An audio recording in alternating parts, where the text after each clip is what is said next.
Joey, at the time of this recording, which is today, March 9th, 2023, we are approximately 23 days away from WWE going to SoFi Stadium.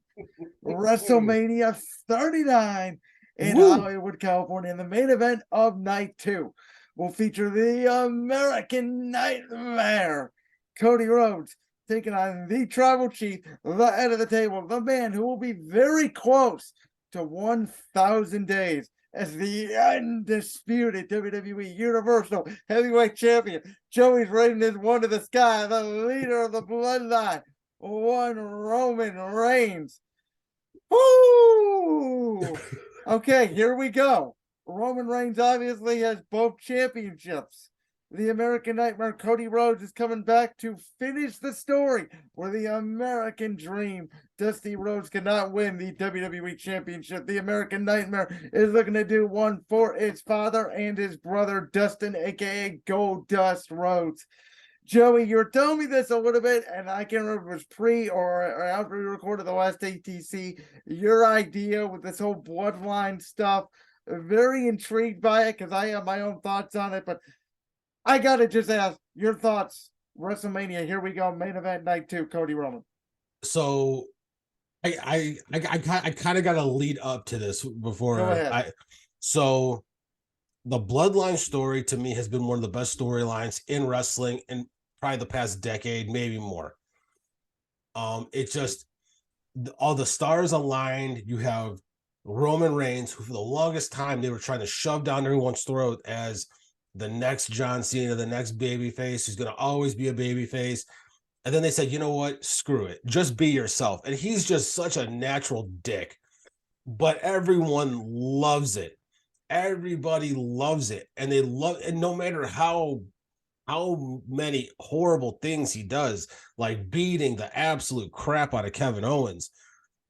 And I'm just nuclear heat that he gets the next stadium or the next arena he goes to, the next stadium. How many people got that one up, acknowledging the tribal chief? He's just everything he does, his promos, his in-ring work, just absolutely stellar. It is going to be really hard to see him lose those titles if he does lose them, because I don't know if there is anybody on his level right now in almost all of sports entertainment. Maybe Okada from New Japan, and I know you don't watch other promotions, but You know me. his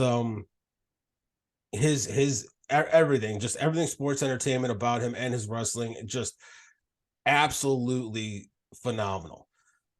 Cody, and like he said in that promo, doing the impossible is kind of his thing. No one thought he was going to be able to get out from underneath Randy Orton, when they had legacy.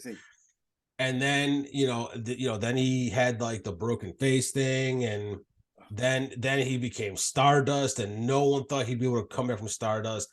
He ends up asking for his release, gets released at a young age, a second generation wrestler. Obviously his father's a great Dusty Rhodes, and goes and they said you'll never fill 10,000 seats, and he went and filled a 10,000 seat arena in Chicago for the first All Out before there was even another, before there was an AEW. Everything that he has done, he's always wanted to come back to the WWE and do what his dad could not do and win the WWE championship. It's a great storyline, and Cody, having left and come back, is such a better wrestler. Everything he does is entertaining. That match when he tore his pec against Seth Rollins, I mean, phenomenal match.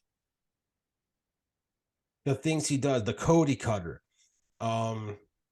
it's a thing of beauty every single time he does it. That should be a finisher for 99% of every other wrestler, but it's a signature for him.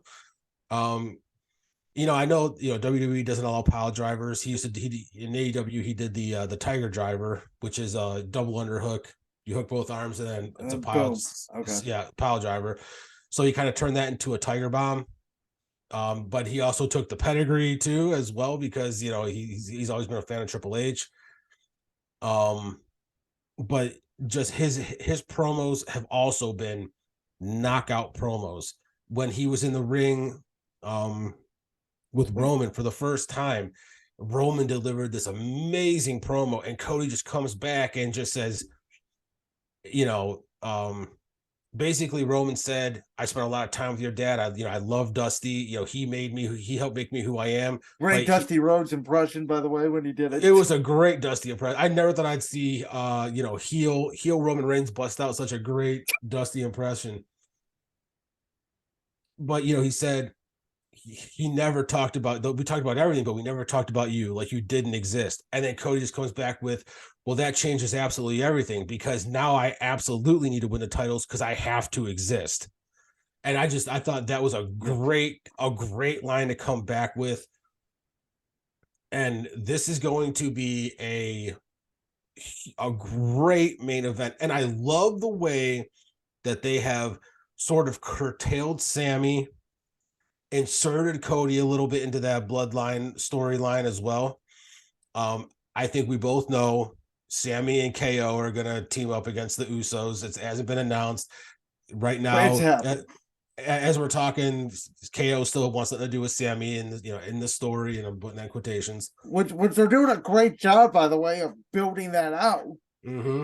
I mean, you could honestly build that out probably all the way to the last week of Mania. You could make it on the Mania card. You could have it like, will we come out? Will we not come out? No, I think the payoff needs to be that either next week or the week after, KO and getting the crap beat out of them, Sammy comes out for the save. They stare each other down, and then they give each other that big hug. Two lifelong friends who came up wrestling together in Montreal, Canada, back on the same page, coming to take for the titles. That's a great payoff before you even get to the match, which is the real payoff at WrestleMania against the Usos. And me and you have had a conversation about what could possibly happen. But do I think that Roman loses the titles at WrestleMania? Is that the question, your original question? Not really. I mean, it is, but I mean, in my opinion, I think he probably will, but I'm gonna probably shock you. I don't think he should. I don't think Cody's the guy right now. And here I'm worried about this, and I said this too about the Sammy. I've been saying this for weeks.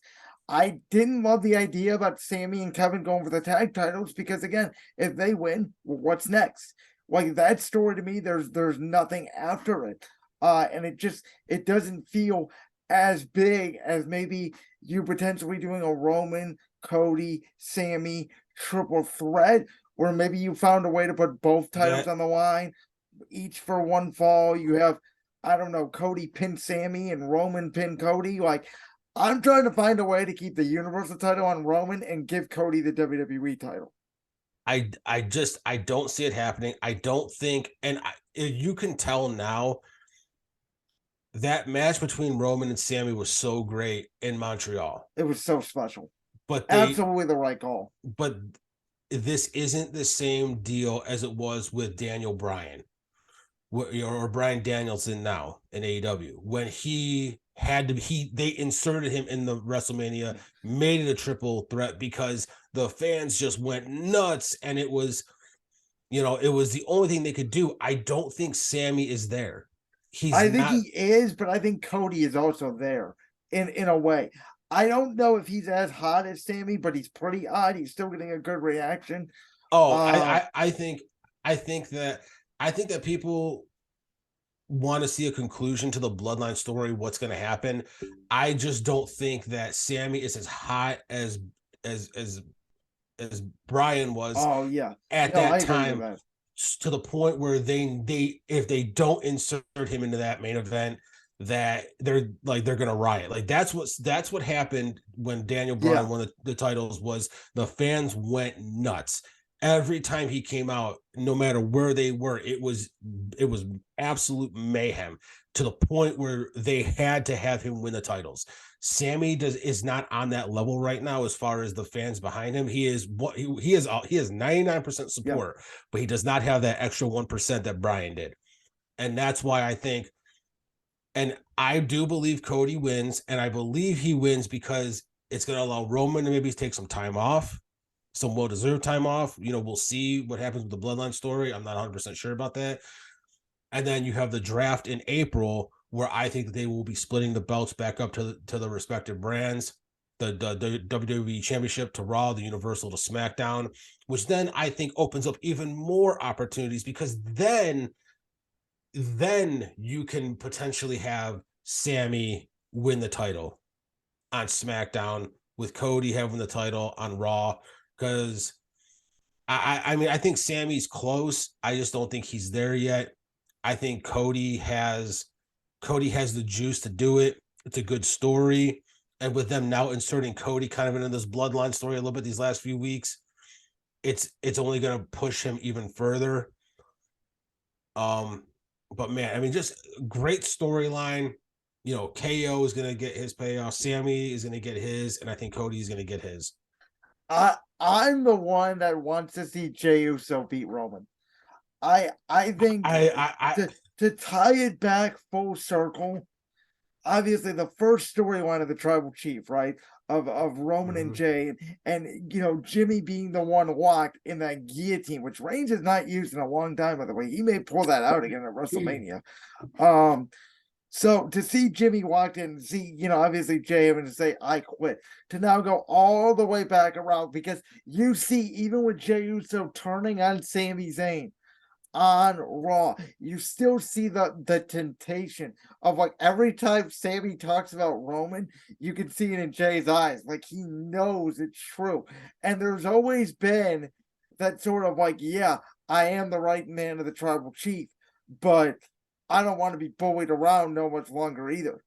And so Jey becoming the one to dethrone Roman either at WrestleMania 40, or if you want to do it earlier, you could do it at SummerSlam.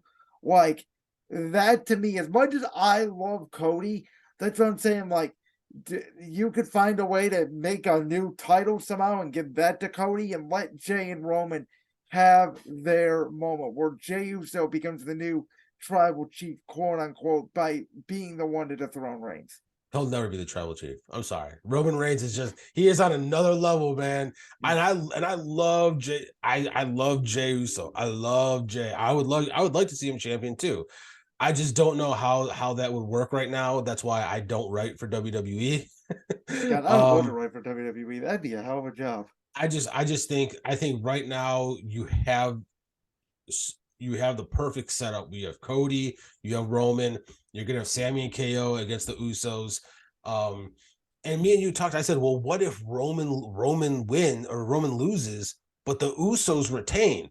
Now who are the heads and I of the thought table? That's a great idea, because, like I alluded to earlier, I don't love the idea of Sammy and KO becoming tag team champions, because it almost seems like their friendship is only because of this match to take down the Bloodline.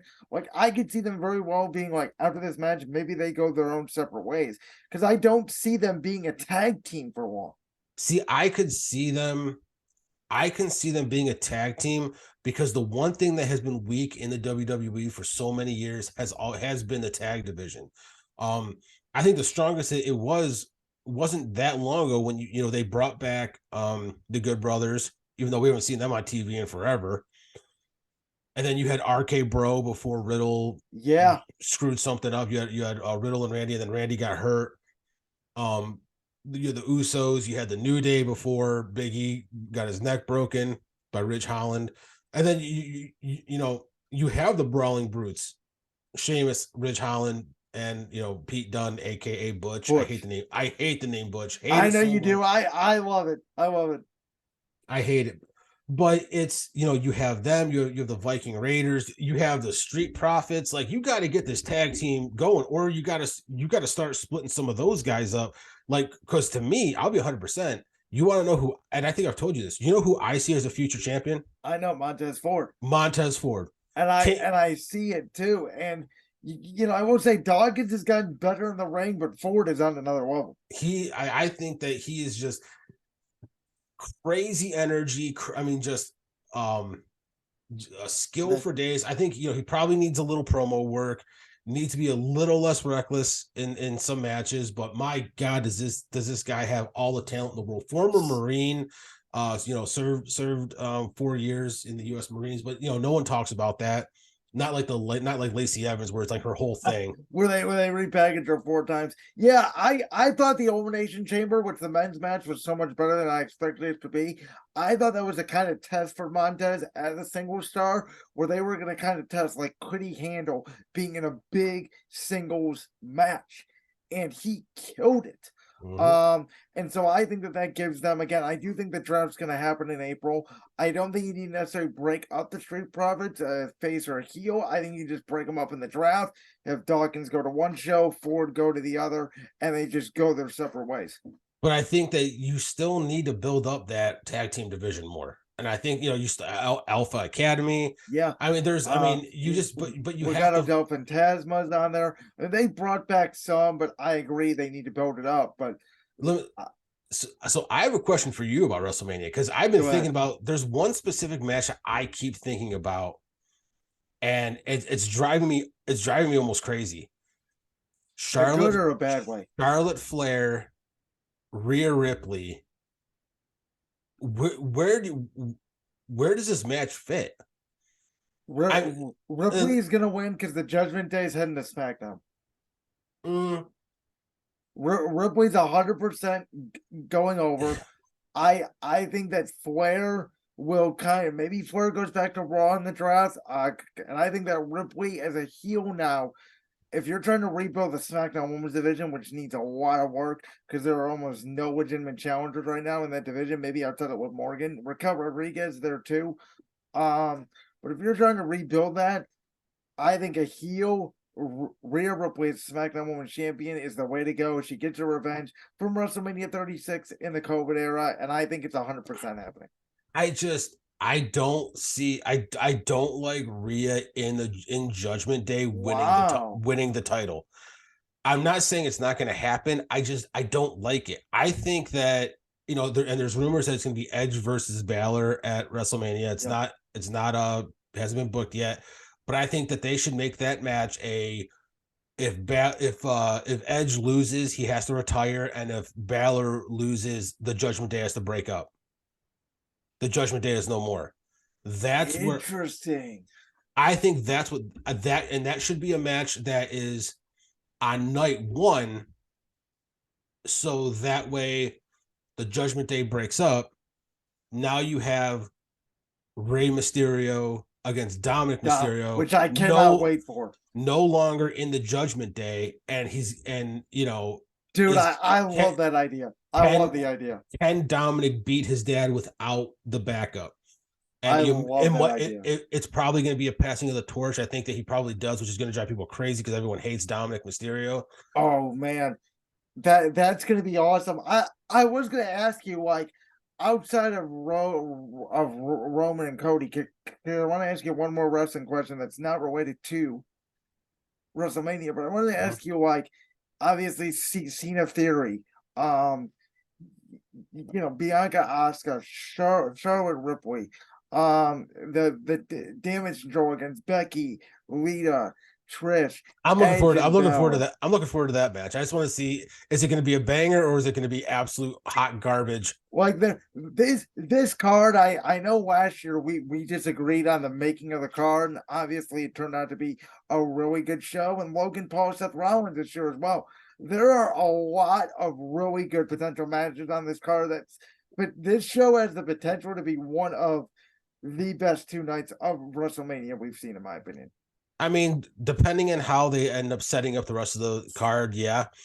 Like I said, if they do Edge's career versus Judgment Day, that would be phenomenal. That's a huge match. Yeah, that's a huge match. But I don't know if they're going to go in that direction. Just because I'm not a fan of Judgment Day right now. It's just Damian Priest is a great talent who I don't think is being utilized. I would like to see what's the who's going to take on Gunther, or the rumors, isn't it McIntyre? Apparently McIntyre. I think Sheamus is going to be added in that, making a triple threat, which But Gunther's amazing. he is. Aren't they doing a big like a six person match It's to going to see be who a faces them? 5-man match on Five. SmackDown Okay. tomorrow. It's going to be Okay. Woods, McIntyre, Sheamus, Karrion Kross, Cross. and LA Knight, who LA Knight is absolutely over. the stud. He is over. LA Knight. You cannot have an Knight. LA WrestleMania without LA Knight. Yeah. Yeah. Quickly, thoughts on Bray Wyatt? Where are you at with this Bray thing? I mean, when he came back, he's so charismatic, and the stuff. I mean, that Pitch Black match was kind of garbage, but it was. I mean, seeing how creepy he was awesome. I know it was like it wasn't very good, but you're like, this is awesome at the same time. But where the hell are they going with this? Are they trying to get Alexa Bliss in? It's been all over the place. I don't know. So you got Bray Wyatt versus Bobby. It's gonna be Bobby Lashley. I don't know where they go with it. Why it's even a thing. I got to see where this is going, but it's got to start picking up steam very quickly. I also am not a fan of Brock Lesnar versus Omos. You know what? I know what people are against it. I'm for it because I want to see Brock have 5 armor. Like, I think that's just incredible. Like, I get why. I understand why people are all against it, but like, that is a WrestleMania moment. Let me real quick. Asuka, Bianca. Who do you want to win? Who do you think is going to win? I want Bianca to win. I think Asuka wins. I want Asuka to win. I think Asuka turns heel and wins. Okay. I think Asuka is this. If you didn't know Asuka before WWE, her name was Kana, and she was like a demonic clown. I called this at WrestleMania. I was like, she's gonna come back with like her original like New Japan, like demonic clown, and that's what she's gone with. And I think that Asuka is one of the. I mean, she does not seem to age. She only seems to get better. And I think it's time that Bianca loses and has another mountain to climb, because if you're just going to keep the belt on her forever, because she is phenomenal. She is just an absolutely phenomenal wrestler. But there's got to be a build up and a payoff somewhere. And there's really no one for her to challenge. I mean, I am a huge Liv Morgan fan, but you can't. Two faces just don't work. No. And that's why I think Asuka somehow turns heel either before or at WrestleMania and wins the title. I do believe Rhea's gonna win. I believe Rhea wins, but I do not see Charlotte Flair staying face for long. I don't either. She is not a good face character. She is a natural heel. As a tweener, which is what she kind of is right now, she's not even that much of a face. I feel like she just needs a refresh. Like, honestly, there's very few women in the WWE's women division who can be a heel or be a face. The only one who I think has really excelled at either has been Becky Lynch. And I was going to say Bayley too, to a degree. I don't know if Bayley can ever go back to being a face. I think that she's been a heel for so long. Yeah. I think people recognize how good she is in the ring, but I think that people love to hate her. And they still love her, but they'd love to hate her. And I can't see Bayley going back face, especially after, when she was a face, she was all the way in. Yes. As a face. And she was all the way as a heel too, which made it work. I would be a bad host of a podcast if I did not ask you this question. Because I have been talking about it a lot on my podcast, probably more than a lot of the other podcasts out there that do a lot of sports. Obviously, a lot of the wrestling podcasts have talked about this. But Joey, there is a little bit of a black cloud hanging over everybody's head right now in WWE, specifically because of the rumors of a WWE sale. And obviously it's been going on for a while. And the rumor is that they're going to sell to Saudi Arabia. And I have been very adamant about being against that specific partner buying WWE. I have been adamant against them selling to begin with. I think it's a family business. It smells to me like Vince is pissed off that his son-in-law is legitimately doing a better job than he does. And he's bitter about the whole situation that took place last July. We're already hearing reports that he was in Gorilla on Raw, which they say it was to visit John Cena, though I highly doubt it. And the whole thing is just messed up and sneaky, and it sucks because the on-screen product, I'm not gonna say it's the best thing ever, but it's certainly improved.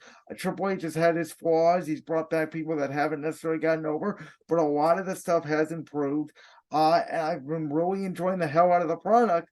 It's just again, there is this black cloud over the announcement that literally could come every day. The WWE is going for sale. It's probably going to Saudi.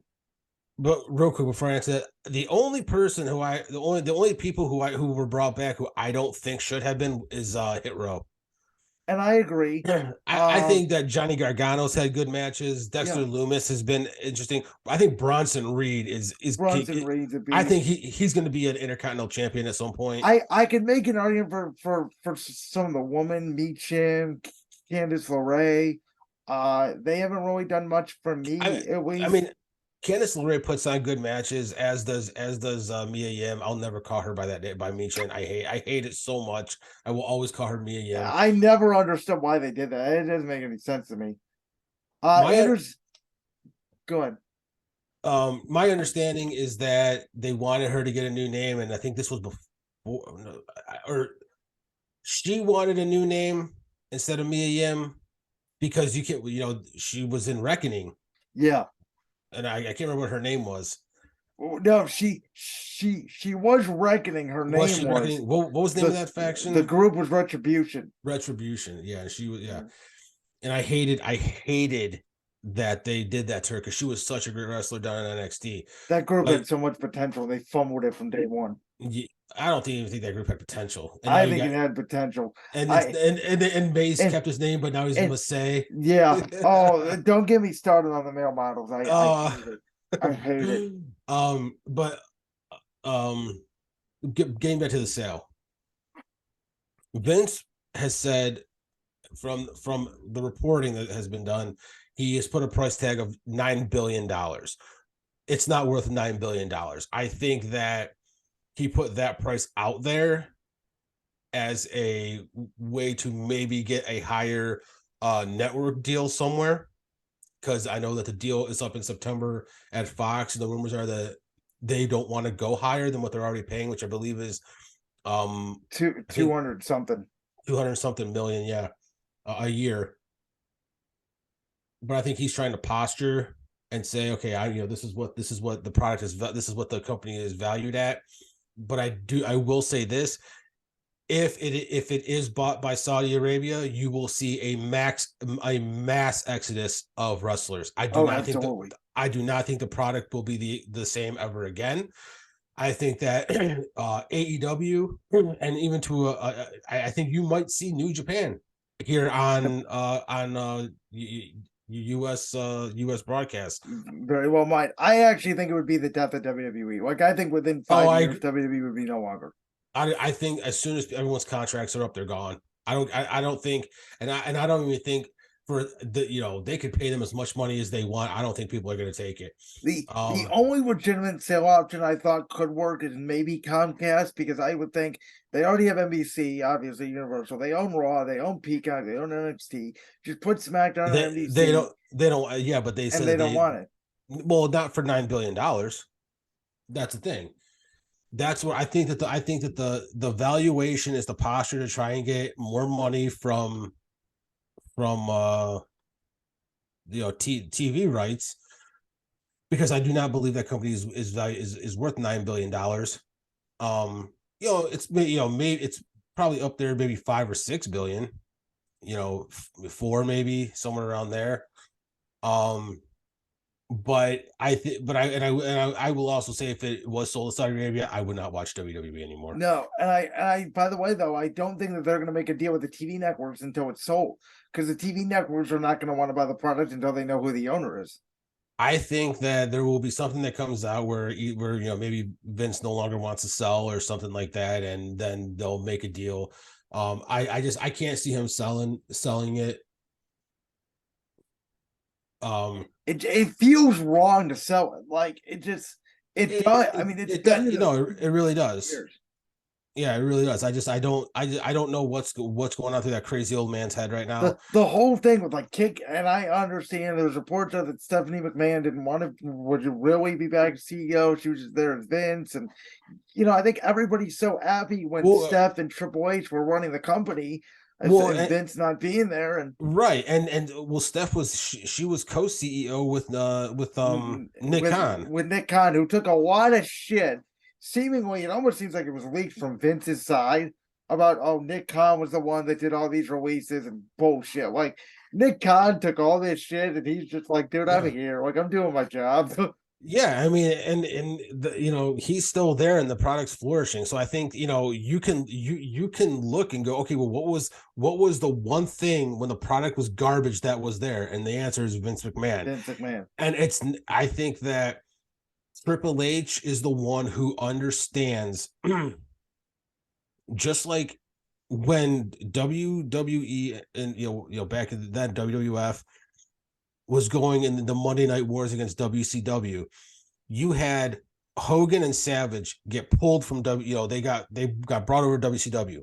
WWE they created brand new characters, Diesel and Razor Ramon, and I was a huge Razor Ramon fan.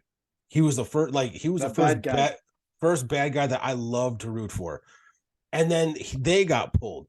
So, but Triple H understood, what they needed to do in order to win was build new characters. They built The Rock, they built Stone Cold, they built Triple H. Taker was constantly evolving and getting better. HBK was still there. They had, Bret Hart was still there for a while.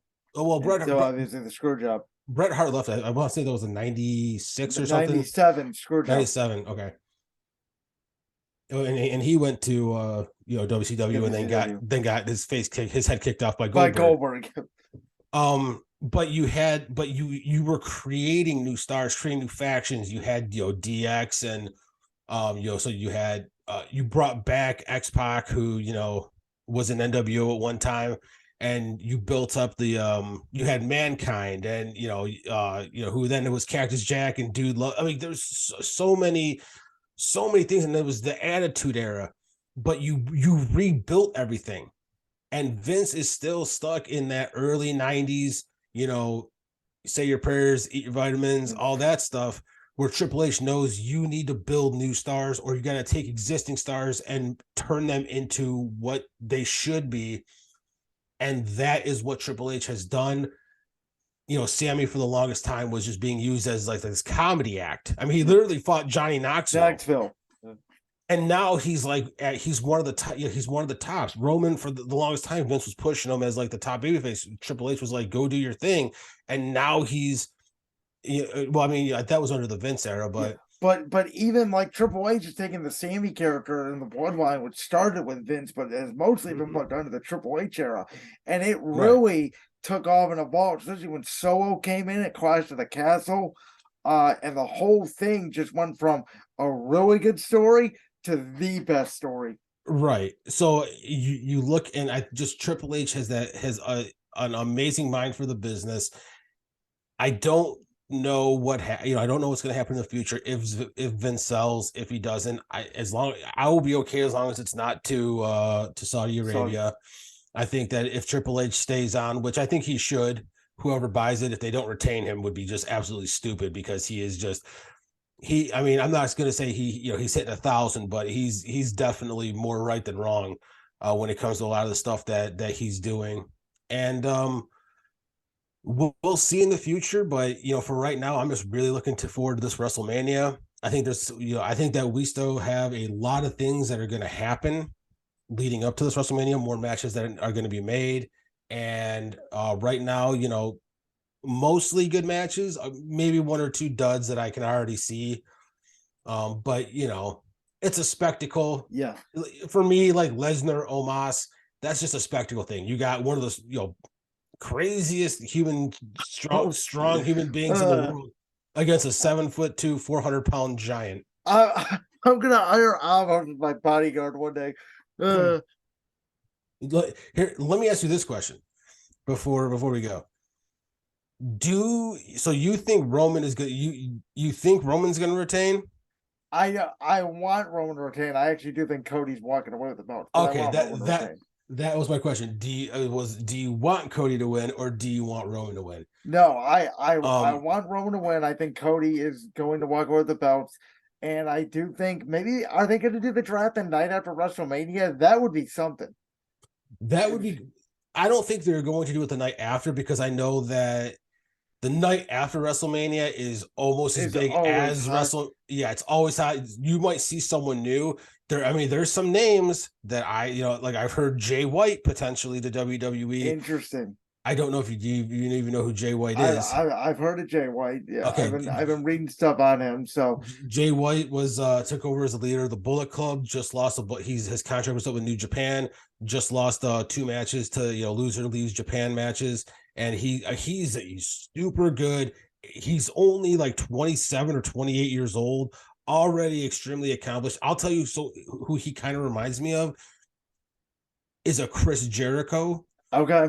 In the sense of he's very young, already world traveled, except he's already more successful than Jericho was at this stage in his career, especially overseas.